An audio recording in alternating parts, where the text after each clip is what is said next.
हर office, हर school, हर एक institution में आपने देखा होगा कि कोई ना कोई ऐसा इंसान ज़रूर होता है जिसकी ना तो कैपेबिलिटी ज़्यादा होती है, ना वो देखने में स्मार्ट होता है, ना ही उसके अंदर कोई एडिशनल क्वालिटी होती है, लेकिन उसके बावजूद उससे हर कोई बात करता है, उससे हर कोई बात करना चाहता है, उसके इर्द गिर्द बहुत सारे लोग रहते हैं और ऐसे लोग से बहुत ज़्यादा लोग जेलस होते हैं। क्यों? क्योंकि वो लोग बहुत ज़्यादा इंट्रोवर्ट होते हैं। तो अगर आप सीखना चाहते हैं ऐसी स्किल जो कि आपको हर किसी के बीच पॉपुलर कर दे, हर कोई आपसे बात करना चाहे, आपके साथ बैठना चाहे, उठना चाहे, तो आप इस वीडियो को पूरा एंड तक देखिए और 100% ये वीडियो आपको सिखा देगी कि लोगों से बात कैसे करते हैं। So let's go. Tip number 1, sticky eyes. आपने कितनी बार नोट किया होगा कि दो लोग बात कर रहे हैं और जो इंसान सुन रहा है वो बात तो उसकी सुन रहा है लेकिन इधर उधर देख रहा है, उसकी आंखों से आंखें नहीं मिला रहा। तो क्या होता है, जो बोलने वाला इंसान होता है उसको मज़ा सा नहीं आता। वो सोचता है मन मन में कि यार ये तो इंटरेस्ट ही नहीं ले रहा है मुझ में, तो वो आगे से उस इंसान से बात करने में उतना इंटरेस्ट नहीं दिखाएगा। तो अगर आप सबके फेवरेट बनना चाहते हो तो जब भी कोई आपसे बात करे तो उसकी बात को ध्यान से सुने और उसकी आंखों में आंखें डालकर देखते रहें उसको। Tip number 2, always smile. एक इंसान था, उसकी शादी को 18 साल हो चुके थे। वो अपनी वाइफ से ज़्यादा बात नहीं करता था, ना उसको देखकर स्माइल करता था, ना वो लोगों से बात करता था और ना ही लोग उससे बात करते थे। हर कोई ये सोचता था कि वो एक बहुत ही ज़्यादा खड़ूस इंसान है, इसलिए उससे कोई भी बात करने में इंटरेस्टेड नहीं रहता था। तो एक बार वो एक वर्कशॉप अटेंड करता है, तो उस वर्कशॉप में वो अपनी प्रॉब्लम के बारे में बताता है। तो उसको एक सलाह दी जाती है, एक एक्सरसाइज कराई जाती है कि आपको हर घंटे किसी ना किसी को देखना है इस वर्कशॉप में या बाहर और उसको देखकर स्माइल करनी है। तो वो कहता है ओके। तो एक दिन वो क्या करता है, नेक्स्ट डे अपनी वाइफ को देखकर सुबह स्माइल करता है। तो उसकी वाइफ एकदम शॉक हो जाती है कि आज इन्होंने मुझे स्माइल कैसे करी। तो वो उनसे बात करती है, तो वो बोलते हैं कि कोई ऐसी कोई दिक्कत वाली बात नहीं है, आगे से ये रोज़ होगा। तो वो बहुत ही ज़्यादा खुश हो जाती है।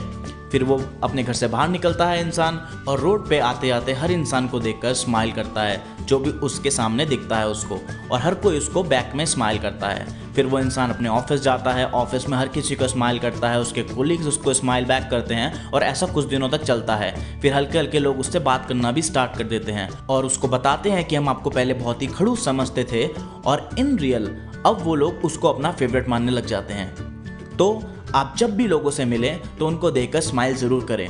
स्माइल करना बहुत ही अच्छी चीज़ है, लेकिन वो फेक स्माइल नहीं होनी चाहिए। जब आप किसी से मिलें तो हल्की स्माइल करें और फिर हल्के हल्के अपनी स्माइल को लाउड करते जाएं, तो उससे आप लोगों के फेवरेट बन जाओगे। थर्ड टिप है मैच द मूड। कई बार ऐसा होता है कि हमारा मूड बहुत ही ऑफ होता है और हम उदास होते हैं अपने पर्सनल किसी रीजंस को लेकर, और हमारे पास एकदम से कोई आके एक्साइटमेंट में अपनी कोई एक्साइटिंग बात बताने लगता है या कुछ एक्साइटिंग कुछ करने लगता है हमारे सामने, तो हमें वो अच्छा नहीं लगता। हमें उस टाइम उससे थोड़ी दूरी बनाने का मन करता है। तो उससे क्या होता है, सामने वाले पर भी इम्पैक्ट पड़ता है इस चीज़ का और उसे हमारा नेचर कहीं ना कहीं बिल्कुल अच्छा नहीं लगता। और ऐसा हमारे साथ भी हुआ है जब हम एक्साइट होकर किसी के पास गए हैं। तो आप हमेशा अपना मूड सामने वाले के हिसाब से थोड़ा बहुत मॉड्यूलेट करें। हाँ, मैं मानता हूँ कि कई केस में ऐसा होता है कि हमारे साथ बहुत ही बुरी घटना घटी होती है और हम उसके बिल्कुल उसके वे में रिएक्ट नहीं कर सकते उसको, लेकिन थोड़ा बहुत आप ट्राई करें। उससे क्या होगा, आपका मूड भी थोड़ा सा ठीक हो जाएगा और सामने वाले को काफ़ी अच्छा लगेगा आपका नेचर कि आपने उसकी उस चीज़ को सपोर्ट करा। Tip number 4, no one liners. जब भी कोई आपसे बात करे तो अधिकतर बात यही होती है कि आप कैसे हैं, तो आप एक शब्द में जवाब देते हैं गुड। आप कहाँ रहते हैं, मैं दिल्ली रहता हूँ। तो ऐसे शॉर्टकट में ही बात होती है। तो कभी भी किसी की बात का ऐसे करके रिप्लाई मत करें। जब आपसे कोई पूछे कि आप कैसे हैं तो आप उसका जवाब कुछ ऐसे दे सकते हैं कि मैं अच्छा हूँ, आप बताइए आप कैसे हैं।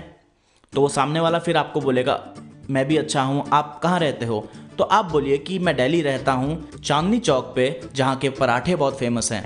तो सामने वाले का एकदम पराठे के हिसाब से कोई रिप्लाई आ जाएगा, ओ हाँ यार मैं भी गया था वहाँ पे, मैंने भी ट्राई करे थे, बहुत अच्छा था, ये था वो था, और ऐसे करके कन्वर्सेशन बहुत आगे बढ़ जाएगी। लेकिन अगर आप 1 to 1 रिप्लाई करेंगे, एक एक वर्ड में रिप्लाई करेंगे, तो सामने वाले का इंटरेस्ट आपसे ख़त्म हो जाएगा। 5th टिप है अवॉइड ब्लूपर्स। ब्लूपर्स यानी कि छोटी छोटी गलतियाँ। एक बार क्या होता है, एक टेबल पे एक रेस्टोरेंट में काफ़ी अमीर अमीर और कंपनी के बड़े टॉप रेटेड लोग बैठे होते हैं। तो वहीं पे एक वेटर जा रहा होता है उनके बगल से और वेटर वहाँ पे गिर जाता है खूब सारा खाना लेकर। तो बाकी अगल बगल की जो टेबल्स होती हैं वहाँ से आवाज़ें आने लगती हैं, कुछ लोग हंसने लग जाते हैं, कुछ लोग कहते हैं ओ क्या हो गया, कुछ लोग बोलते हैं अरे। तो ऐसे ऐसे नेगेटिव चीज़ें आने लग जाती हैं और वो वेटर बहुत ही ज़्यादा शर्मिंदा हो जाता है। फिर जिस टेबल पर सीईओज बैठे हुए थे उनमें से एक सीईओ के पैर के पास आके एक आलू गिर जाता है, लेकिन वो सीईओ ऐसे रिएक्ट करता है कि जैसे उसको कुछ पता ही नहीं कि क्या हुआ। ऐसा क्यों?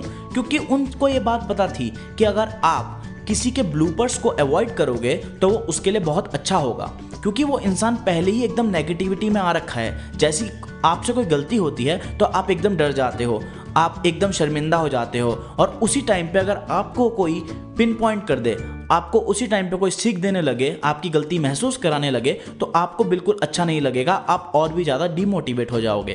तो हमेशा लोगों की छोटी मोटी गलतियों को इग्नोर करें ताकि उनको अच्छा लगे कि इसने मेरी छोटी गलती को माफ़ कर दिया और वो इंसान आपको अपना बहुत ही खास मानने लग जाए। Tip number 6, knowledge about everything. Imagine करिए कि आप एक इंश्योरेंस एजेंट हैं जो अपनी पॉलिसी बेचने एक कस्टमर के यहाँ गया है। जो कस्टमर बहुत ही ज़्यादा रेसलिंग का फ़ैन है और जब आप उसके घर में गए तो वो टीवी पर रेसलिंग का मैच देख रहा है और आपको रेसलिंग के बारे में कुछ नॉलेज ही नहीं है, और उसने बात बात में आपसे कुछ रेसलिंग की बात कर ली और आप वहाँ पे एकदम ब्लैंक हो गए। क्यों? क्योंकि आपको कोई इंटरेस्ट नहीं था रेसलिंग में और ना ही आपको कुछ आता जाता था उसके बारे में, ना उसके रूल्स के बारे में पता था, कुछ नॉलेज ही नहीं थी। तो आपको क्या लगता है कि आपकी डील क्रैक होगी कि नहीं होगी? वो आपका इंश्योरेंस लेगा कि नहीं लेगा? उसके चांसेस बहुत कम हैं। चांसेस तब बढ़ जाते कि आप उसके पास जाते, वो मैच देख रहा होता और आपसे वो बात करता रेसलिंग के बारे में और आप उसको एक दो यूनिक चीज़ों के बारे में बता देते। रेसलिंग के बारे में एक हेल्दी डिस्कशन होता 10-15 मिनट, तो उसको एक आप में कॉन्फिडेंस होता कि यार ये तो अपनी कम्युनिटी का बंदा है, तो वो आपसे उसके इंश्योरेंस लेने के चांसेस 90 से 95% तक हो जाते और आपका काम वहीं पे बन जाता। तो इससे क्या हमें पता लगता है कि हमें जिस फील्ड का इंटरेस्ट